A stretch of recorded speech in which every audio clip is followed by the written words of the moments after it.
કોંગ્રેસ સાંસદ રાહુલ ગાંધીને ભારત જોડો યાત્રાથી ફાયદો થયા બાદ હવે તેઓ બીજી વખત ભારત જોડો ન્યાય યાત્રા શરૂ કરવા જઈ રહ્યા છે। યાત્રાની શરૂઆત મણિપુરના થોમ્બલ જિલ્લાથી થશે અને તેનું સમાપન મુંબઈમાં થશે। આ દરમિયાન રાહુલ ગાંધી 6000 કિલોમીટરથી વધુ મુસાફરી કરવાના છે। રાહુલ ગાંધી 60 થી 70 યાત્રીઓ સાથે પગપાળા અને બસમાં મુસાફરી કરશે। આ યાત્રા 12 વાગ્યે મણિપુરમાં સ્મારકથી શરૂ થશે, જો કે તેની શરૂઆત અગાઉ રાજધાની ઇમ્ફાલથી થવાની હતી।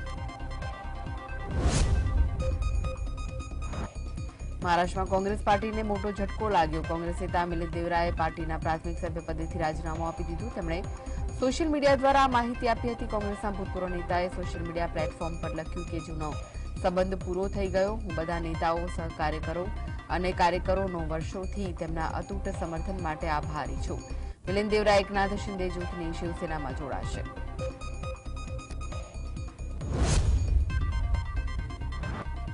જમ્મુ કાશ્મીરના પૂંછમાં સુરક્ષા દળોના કાફલા પર શંકાસ્પદ આતંકીઓ કરેલા ગોળીબાર બાદ સેનાના જવાનો દ્વારા સમગ્ર ક્ષેત્રમાં સર્ચ ઓપરેશન ચલાવવામાં આવ્યું। આ કાર્યવાહીમાં ડોગ સ્ક્વોડની પણ મદદ લેવામાં આવી હતી। આતંકીઓ દ્વારા કરવામાં આવેલા હુમલો કોઈના જાનહાનિ કે ઇજાગ્રસ્ત થવાના અહેવાલ પ્રાપ્ત થયા નથી। સુરક્ષા દળોના કાફલા પર હુમલા બાદ પૂંછમાં સુરક્ષા વધારી દેવામાં આવી અને વાહનોની પણ તપાસ કરવામાં આવી।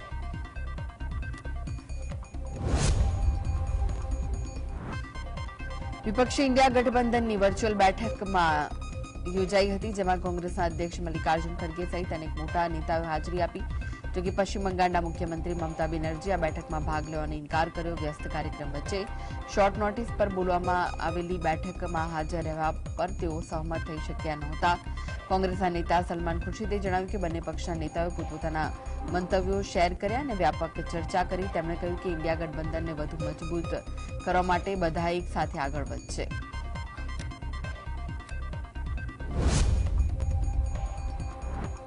બિહારના મુખ્યમંત્રી અને જનતા દળ યુનાઇટેડના રાષ્ટ્રીય અધ્યક્ષ નીતિશ કુમારે વિપક્ષી ઇન્ડિયા ગઠબંધનના કન્વીનરનું પદ નકારી કાઢ્યું। સૂત્રોએ જણાવ્યું કે બિહારના સીએમએ સૂચન કર્યું છે કે કોંગ્રેસમાંથી કોઈએ આ પદની જવાબદારી લેવી જોઈએ। બેઠકોની વહેંચણી મુદ્દે ચર્ચા કરવા માટે વિપક્ષી દળના સહયોગી દળની વર્ચ્યુઅલ બેઠક યોજાઈ હતી। રાષ્ટ્રવાદી કોંગ્રેસે પાર્ટીના વડા શરદ પવારે મુંબઈમાં વિડીયો કોન્ફરન્સિંગ દ્વારા બેઠકમાં હાજરી આપી હતી।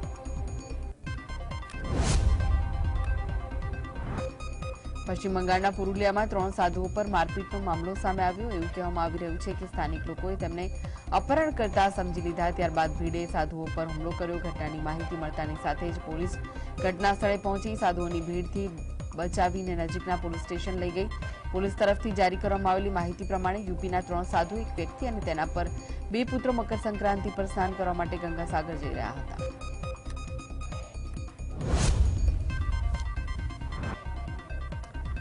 ઈડીએ દિલ્હી દારૂ કૌભાંડ કેસમાં દિલ્હીના મુખ્યમંત્રી અરવિંદ કેજરીવાલને વધુ એક સમન્સ જારી કર્યું છે। દિલ્હીના મુખ્યમંત્રી ઈડીનું આ ચોથું સમન્સ છે। અગાઉ આપવામાં આવેલી નોટિસ પર કેજરીવાલ ઈડી સમક્ષ હાજર થયા ન હતા। કેજરીવાલે તેમને ગેરકાયદે ગણાવ્યા હતા। હવે ચોથું સમન્સ જારી કરીને ઈડી અરવિંદ કેજરીવાલને 18 જાન્યુઆરીએ પૂછપરછ માટે બોલાવ્યા છે।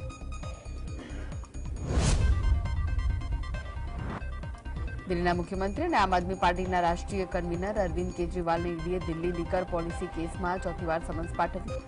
આ મુદ્દે પ્રતિક્રિયા આપતા આપ પાર્ટીના નેતા સુશીલ ગુપ્તાએ જણાવ્યું કે અરવિંદ કેજરીવાલે કહ્યું છે કે હું ચૂંટણી પ્રચાર માટે ગોવા જઈ રહ્યો છું, ત્યારે કેન્દ્રીય તપાસ એજન્સીએ 18મી જાન્યુઆરીના રોજ હાજર થવાનો આદેશ કર્યો છે। તેઓ અરવિંદ કેજરીવાલને લોકસભા પ્રચાર પ્રસાર કરવા દેવા માંગતા નથી।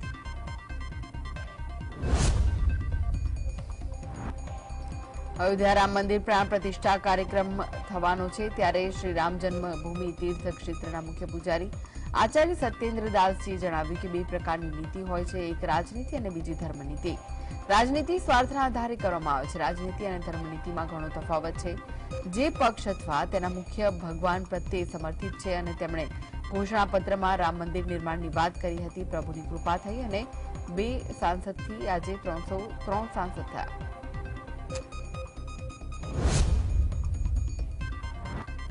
અયોધ્યામાં રામલલ્લા પ્રાણ પ્રતિષ્ઠા કાર્યક્રમ મુદ્દે રાજનીતિ અટકવાનું નામ નથી લઈ રહી। કોંગ્રેસ આ ઘટનાને રાજકીય ગણાવી રહી છે અને તેના ટોચના નેતાઓએ સમારોહના બહિષ્કારની જાહેરાત કરી છે। ત્યારે કેન્દ્રીય મંત્રી અને બેગુસરાયના સાંસદ ગિરિરાજે સિંહે જણાવ્યું કે હિન્દુ વિરોધી પરંપરા કોંગ્રેસના ડીએનએમાં છે. રામ મંદિર ટ્રસ્ટે સોનિયા ગાંધી અને કોંગ્રેસ અધ્યક્ષ મલ્લિકાર્જુન ખડગેને પણ આમંત્રણ મોકલ્યું છે, પરંતુ આ લોકો કાર્યક્રમમાં હાજર રહેવાના નથી.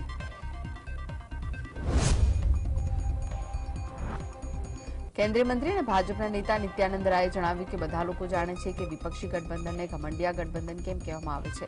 તેઓ માત્ર તૃષ્ટિકરણની રાજનીતિ કરે છે. ભ્રષ્ટાચાર અને ગોટાળો કરનાર લોકોને રક્ષણ પૂરું પાડવામાં આવે છે. ગઠબંધનમાં સામેલ લોકોને દેશ નહીં પરંતુ ખુરશીથી મતલબ છે. તેમણે દાવો કર્યો કે વિપક્ષી ગઠબંધનમાં સ્વાર્થના કારણે નેતાઓમાં ટકરાવ થશે. જેટલા રાજકીય પક્ષ ગઠબંધનમાં સામેલ થયા છે તેટલા ચહેરા પીએમ પદના ઉમેદવાર માંગે છે.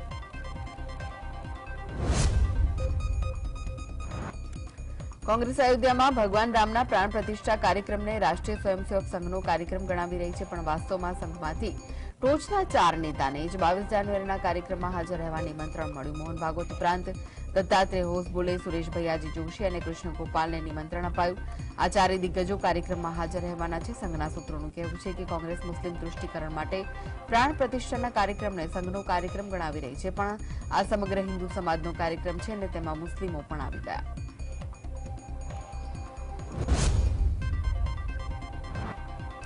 અયોધ્યામાં યોજાનાર પ્રાણ પ્રતિષ્ઠા વિશે વાત કરતા મહારાષ્ટ્રના પૂર્વ મુખ્યમંત્રી ઉદ્ધવ ઠાકરેએ જણાવ્યું કે મુખ્ય સમારોહ પહેલા 16 જાન્યુઆરીથી અને ધાર્મિક વિધિઓ યોજાશે. આ સમારોહમાં દેશભરમાંથી હજારો લોકો ભાગ લેશે. તેમણે કહ્યું કે રામ મંદિરનું નિર્માણ મારા પિતાનું પણ સ્વપ્ન હતું. ટૂંક સમયમાં મંદિરનું નિર્માણ થશે અને અમારી માટે ખુશીની ક્ષણ છે, પરંતુ આ મુદ્દે શંકરાચાર્યની સલાહ લેવી જોઈતી હતી. અમે 22મી જાન્યુઆરીના રોજ નાસિક નજીક આવેલી ગોદાવરી નદીના કિનારે પૂજા પ્રાર્થના કરીશું.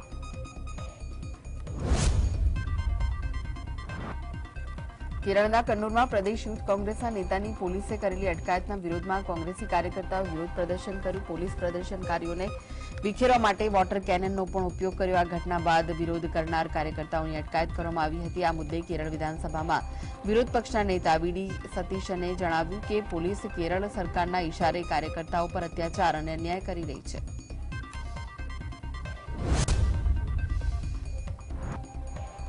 લોકસભાની ચૂંટણીમાં નરેન્દ્ર મોદી આ વખતે 2 બેઠકો પરથી ચૂંટણી લડશે તેવી વાતો જોરશોરથી શરૂ થઈ છે. મોદી ઉત્તર પ્રદેશની વારાણસીની પોતાની વર્તમાન બેઠક પરથી તો લડશે જ, પણ એ સિવાય ઓડિશાની જગન્નાથપુરી બેઠક કે તામિલનાડુની કન્યાકુમારી બેઠક પરથી પણ લડશે તેવી વાતો ચાલી રહી છે. પૂરી વર્ષોથી નવીન પટનાયકની બીજેડીનો ગઢ છે, પણ 2019માં ભાજપના ડોક્ટર સમિત પાત્રા 12,000થી ઓછા મતથી હારેલા. તેથી આ બેઠક બીજેડી પાસેથી આંચકી શકાય તેવું ભાજપને લાગે છે.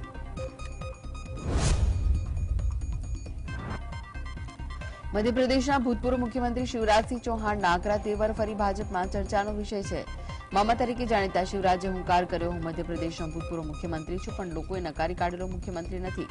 ભાજપની છેલ્લી વિધાનસભાની ચૂંટણીમાં મેં જ તપાવી છે, તેથી લોકો આજે પણ મને પ્રેમથી મામા કહીને બોલાવે છે. હું અત્યાર સુધી 11 વાર ચૂંટણી જીત્યો છું અને દરેક વાર મારા મત વિસ્તારમાં મતદાનના આગલા દિવસ સિવાય પ્રચાર કરવા ગયો નથી. રાજસ્થાનમાં ભાજપે લોકસભાની ચૂંટણીની તૈયારી માટે બોલાવેલી બેઠકથી દૂર રહીને વસુંધરા રાજે ફરી પોતાની નારાજગીનો પરચો આપી દીધો. જયપુર મળેલી બેઠકમાં મુખ્યમંત્રી ભજનલાલ શર્મા, પ્રભારી અરુણસિંહ ઉપરાંત ઓમ માથુર, ગજેન્દ્રસિંહ શેખાવત, સતીશ પુનિયા સહિતના નેતા હાજર હતા, પરંતુ વસુંધરા ગેરહાજર રહ્યા. માથુર અને અરુણસિંહે ફોન કરીને વસુંધરાને બેઠકમાં હાજરી આપવા માટે આગ્રહ કરેલો, પણ વસુંધરાએ સ્પષ્ટ ઇનકાર કર્યો. ભાજપ વિરોધી મોરચા ઇન્ડિયાની બેઠકમાં મમતા બેનર્જીની ગેરહાજરીના કારણે તૃણમૂલ કોંગ્રેસ અને કોંગ્રેસ વચ્ચે જોડાણની શક્યતા પણ પૂર્ણ વિરામ મુકાઈ ગયાનું મનાય છે. સત્તાવાર રીતે મમતાની ગેરહાજરી માટે પહેલાથી નક્કી કર્યાનું કાર્યક્રમોનું કારણ આગળ ધરાયું, પણ વાસ્તવમાં અધીર રંજન ચૌધરીએ બેઠક પહેલા જ મમતાને બેઈમાન અને અહંકારી કહ્યા. તેનાથી ઘિનાઈને મમતા ગેરહાજર રહ્યા હોવાનું મનાય છે.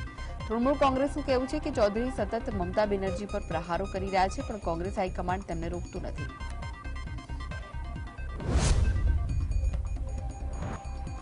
મમતા બેનર્જીએ પશ્ચિમ બંગાળનું નામ બદલીને બાંગ્લા કરવા માટેનો મુદ્દો ફરી ઉઠાવ્યો. મમતા સરકારે પહેલા કેન્દ્ર સરકારને આ અંગેની દરખાસ્ત મોકલી, એ સ્વીકારાઈ નહોતી. હવે મમતાએ ફરી આ મુદ્દો ઉઠાવીને તેને બંગાળને થઈ રહેલા અન્યાય સાથે જોડી દીધો. મમતાનું કહેવું છે કે ભૂતકાળમાં બોમ્બેનું નામ બદલીને મુંબઈ અને ઓરિસ્સાનું નામ બદલીને ઓડિયા કરાયું હતું, જે પછી પોતાની સરકાર નામ બદલવા માંગે છે, તેથી ભાજપ સરકાર રોડા નાખી રહી છે.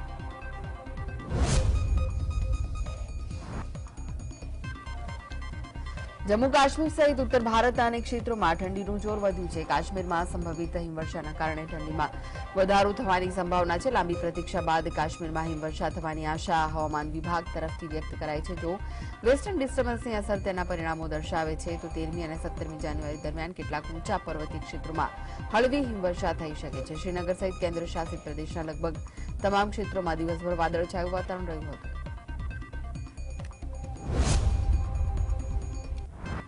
મુંબઈમાં સમુદ્ર પર દેશનો સૌથી લાંબો પુલ તૈયાર થઈ ચૂક્યો છે. આ પુલને અટલ સેતુ નામ આપવામાં આવ્યું છે, જેનું ઉદઘાટન વડાપ્રધાન મોદીના હસ્તે કરવામાં આવ્યું. દક્ષિણ મુંબઈથી નવી મુંબઈને જોડતા દેશના સૌથી લાંબા દરિયાઈ પુલ પર વાહનો માટે ગાઈડલાઈન જાહેર કરવામાં આવી છે. મુંબઈ પોલીસે કહ્યું કે 4 વ્હીલર, મિની બસ અને 2XL વાહનોની મહત્તમ ઝડપ 100 કિલોમીટર પ્રતિ કલાક નક્કી કરવામાં આવી છે. બ્રિજના ચઢાણ અને ઉતરાણ પરની ઝડપ 40 કિલોમીટર પ્રતિ કલાક વધુ નહીં હોય.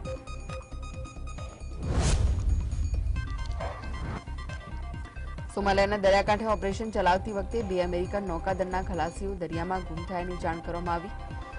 યુએસએને શુક્રવારે એક નિવેદનમાં જણાવ્યું કે તેમને શોધવા માટે શોધ અને બચાવ કામગીરી ચાલુ છે. યુએસ સેન્ટ્રલ કમાન્ડે જણાવ્યું કે ખલાસીઓને વિવિધ પ્રકારના મિશનને સમર્થન આપતી કામગીરીના યુએસ 5મી ફ્લીટ વિસ્તારમાં આગળ તૈનાત કરવામાં આવ્યા હતા. જ્યાં સુધી કર્મચારીઓની પુનઃપ્રાપ્તિ કામગીરી પૂર્ણ ન થાય ત્યાં સુધી વધુ વિગતો જાહેર કરવામાં આવશે નહીં. ઉત્તરાયણનો પર્વ એટલે ભૂલકાઓથી માંડીને વૃદ્ધો માટે મહત્વનો તહેવાર. રાજ્યમાં ઉત્તરાયણના પર્વની હર્ષોલ્લાસ સાથે ઉજવણી થઈ રહી છે. કાપ્યો છે, ગગનભેદી નારા આખા દિવસ વાતાવરણને ગુંજવશે. અમદાવાદમાં પણ પર્વની ઉજવણી લઈ લોકોમાં ભારે થનગનાટ જોવા મળી રહ્યો છે. બાળકો અને યુવાનો માટે ઉત્તરાયણનું મહત્વ ધાર્મિક અને ભૌગોલિક રીતે પણ એટલું છે. નવા પતંગોથી પેટ દડાવવાનો આનંદ ભૂલકાથી માંડી સૌ કોઈ આજે ઉઠાવશે. ઉત્તરાયણના પર્વ નિમિત્તે અમદાવાદના નાથ ગણાતા જગન્નાથ મંદિરમાં વહેલી સવારથી ભક્તો ઉમટી પડ્યા. ભગવાન જગન્નાથજીના દર્શન કરી એક બાજુ ભક્તોએ ધન્યતા અનુભવી તો બીજી બાજુ મકર સંક્રાંતિ પર્વ દાન પુણ્યનો પણ અનેરો મહિમા હોવાથી ભાવિકોએ પુણ્યદાનનું ભાથું બાંધ્યું. મહત્વનું છે કે અમદાવાદના નગરદેવ ભગવાન જગન્નાથ ગણાય છે, ત્યારે વહેલી સવારથી ભગવાન જગન્નાથજીના દર્શનાર્થે ભક્તો ઉમટી પડ્યા.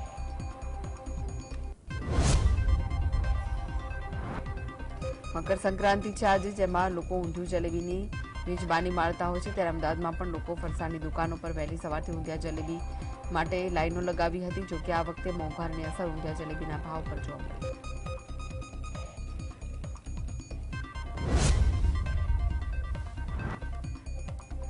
અંબાજી મંદિરમાં ભાદરવી, દિવાળી, નવરાત્રી અને રજાઓના પર્વમાં મોટી સંખ્યામાં ભક્તો દર્શન કરવા ઉમટી પડે છે. ઉત્તરાયણ છે ત્યાંથી અંબાજી મંદિર ખાતે રંગબેરંગી પતંગોનો શણગાર કરવામાં આવ્યો. ખેડબ્રહ્માના ભક્તો દ્વારા ઉત્તરાયણના એક દિવસ અગાઉ અંબાજી મંદિરમાં આવીને રંગબેરંગી પતંગોનો શણગાર કર્યો.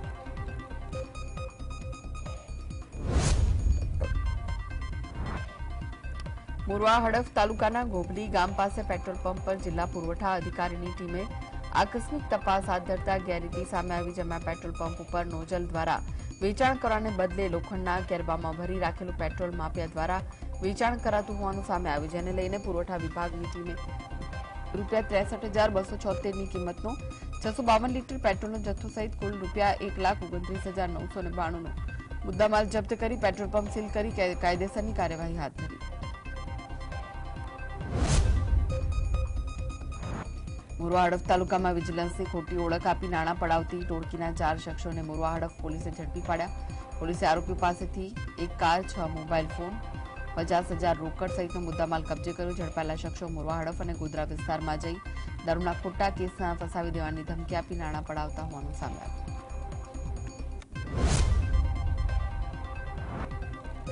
ગાંધીનગર કબૂતરબાજી કેસ મામલે એજન્ટ બીરેન પટેલના ઘરે જીએસટીવીની ટીમ પહોંચી. આ વખતે બીરેનની માતા ઘરે હતા, જ્યારે બીરેન પટેલ ઘરે નહીં હોવાનું સામે આવ્યું. બીરેન તેના મિત્રો સાથે ફરવા ગયેલો હોવાનું બીરેનની માતાએ જણાવ્યું. તેમણે કબૂતરબાજી મુદ્દે બીરેન પટેલને ફસાવવામાં આવી રહ્યો હોવાનું જણાવ્યું.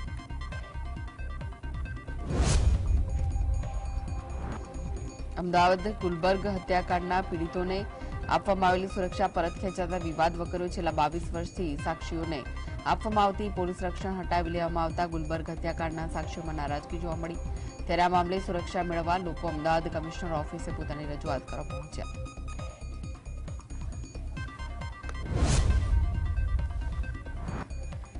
ગોંડલમાં શહેર કોંગ્રેસ પ્રમુખ આશિષ કુંજડિયા પર હુમલો થયો, જેના પગલે રાજકોટ જિલ્લા કોંગ્રેસ પ્રમુખ લલિત વસોયા અને મહેશ રાજપૂત સહિતના લોકોએ આશિષ કુંજડિયાની મુલાકાત કરી કોંગ્રેસના આગેવાનોએ હુમલાની ઘટનાને વખોડી. કોંગ્રેસના આગેવાનોએ હુમલાની ઘટનાને લઈને પોલીસ તંત્ર સામે ગંભીર આક્ષેપ કર્યા. હુમલાની ઘટનામાં પગલાં નહીં ભરાય તો કોંગ્રેસ દ્વારા આંદોલનની ચીમકી ઉચ્ચારાઈ.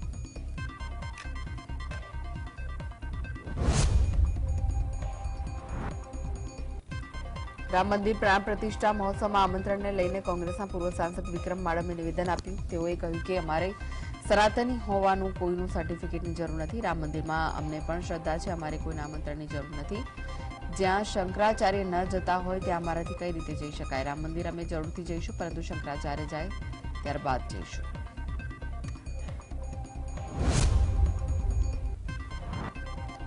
રાજકોટ જિલ્લા પંચાયતના કોંગ્રેસના વિપક્ષ નેતા અર્જુન ખાટરિયા ભાજપમાં જોડાયા છે. અર્જુન ખાટરિયા ભાજપમાં આવતા હવે રાજકોટ જિલ્લા પંચાયત કોંગ્રેસ મુક્ત બનશે. જિલ્લા પંચાયતના પ્રમુખે કહ્યું કે અર્જુનભાઈના ભાજપમાં આવવાથી અમારી ટીમ મજબૂત બનશે. હજુ પણ રાજકોટ જિલ્લા પંચાયતના ઘણા બધા કોંગ્રેસના સભ્યો ભાજપ નેતાના સંપર્કમાં છે. આગામી લોકસભાની ચૂંટણી પહેલા રાજકોટમાં રાજકીય માહોલ ગરમાયો. કોંગ્રેસના જિલ્લા પ્રમુખ અર્જુન ખાટરિયા હટાવ્યા બાદ કોંગ્રેસમાંથી રાજીનામાનો દોર શરૂ થયો, ત્યારે એનએસયુઆઈના 50 જેટલા કાર્યકરો ભાજપમાં કેસરીયો રંગ ધારણ કર્યો. એનએસયુઆઈના જિલ્લા મહામંત્રી પ્રદેશ કચ્છના અંજારમાં ઓઇલ કંપની દ્વારા યોગ્ય વળતર ન અપાતા ખેડૂતો છેલ્લા 15 દિવસથી આંદોલન કરી રહ્યા છે. ખાસ કરીને ભારતીય કિસાન સંઘ ખેડૂતોના આંદોલનમાં જોડાયું છે. હાલ કંપનીએ પોલીસના માધ્યમથી ખેડૂતોને હટાવવાનો પ્રયત્ન કર્યો, જેના કારણે સામાન્ય ઘર્ષણ પણ થયું. ત્યારે ખેડૂતોએ ચીમકી આપી છે કે જો તંત્ર ખેડૂતોની વાત નહીં માને તો આગામી દિવસોમાં આંદોલન ઉગ્ર થઈ શકે છે.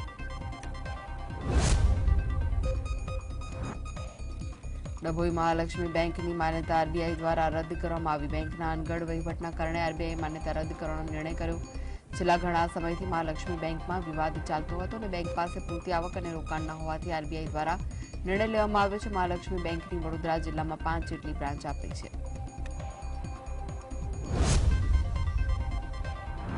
અમરેલી જિલ્લાના વડિયા તાલુકાના ગામોમાં રખડતા ઢોરનો ત્રાસ સામે આવ્યો. બાવળ બરવાળા ગામમાં રખડતા ઢોરનો ત્રાસ વધતા લોકો ત્રાહિમામ પુકારી ગયા. રખડતા ઢોરે બાવળ અને બરવાળા ગામમાં નાથીબેન પંડ્યા નામના 85 વર્ષીય વૃદ્ધાને અડફેટે લેતા વૃદ્ધા ઇજાગ્રસ્ત થયા. ઇજાગ્રસ્ત વૃદ્ધાને જેતપુર સરકારી હોસ્પિટલ અને ત્યારબાદ વધુ સારવાર માટે જૂનાગઢ ખસેડાયા. ઉમરગામ તાલુકાના ભીલાડ પાસે લઘુ ઉદ્યોગ વિસ્તારની પેકેજિંગ કંપનીમાં ભીષણ આગ લાગી. સરીગામ ફાયર ફાઇટર ઉપરાંત ઉમરગામ પાલિકાના ફાયર ફાઇટરોએ ઘટના સ્થળે પહોંચી આગ પર કાબુ મેળવ્યો.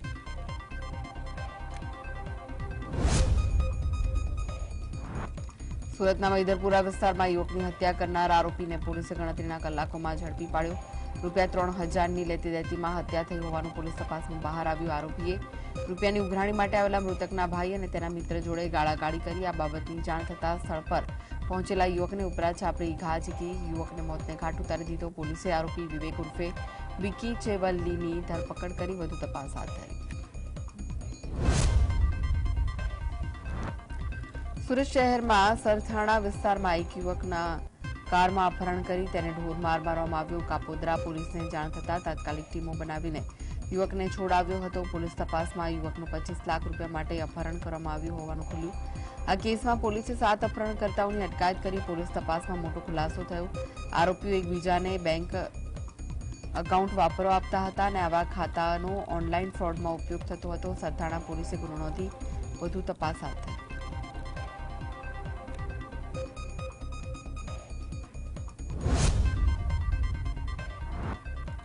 હળવદ તાલુકાના ટીકર ગામ નજીક રણની ઢસી પાસેથી તેજી દેવાયેલ નવજાત શિશુનો મૃતદેહ મળી આવ્યો. ઘટનાના પગલે જિલ્લા પંચાયતના સદસ્ય ધર્મેન્દ્રભાઈ એરવડિયાએ પોલીસને જાણ કરી નવજાત શિશુનો મૃતદેહ મળી આવતા લોકોના ટોળા એકત્રિત થયા હતા.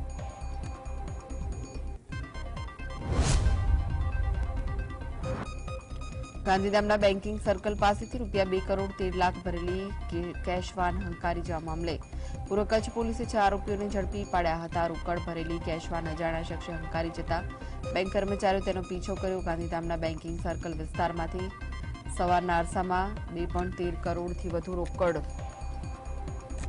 અજાણ્યા શખ્સ દ્વારા લૂંટ કરાઈ હતી.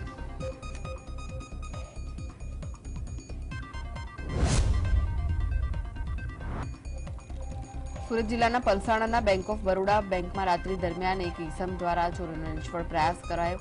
રાત્રિના અંધારાનો લાભ ઉઠાવી ઈસમ બેંકનું તાળું તોડી બેંકમાં ઘૂસ્યો. બેંકમાં તાળું નહીં તૂટતા તે ચોરી કર્યા વિના જ પાછો ફર્યો, જે સમગ્ર ઘટના સીસીટીવી કેમેરામાં કેદ થઈ ગઈ. પોલીસે આગળની કાર્યવાહી હાથ ધરી.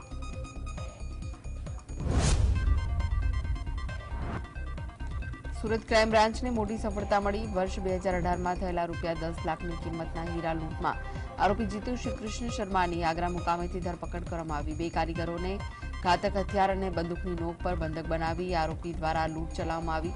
હીરાની લૂંટ ચલાવી ફરાર થઈ ગયેલા આરોપીઓ પૈકી એકને ઝડપી પાડી ગુનાનો ભેદ ઉકેલી કાઢ્યો હતો.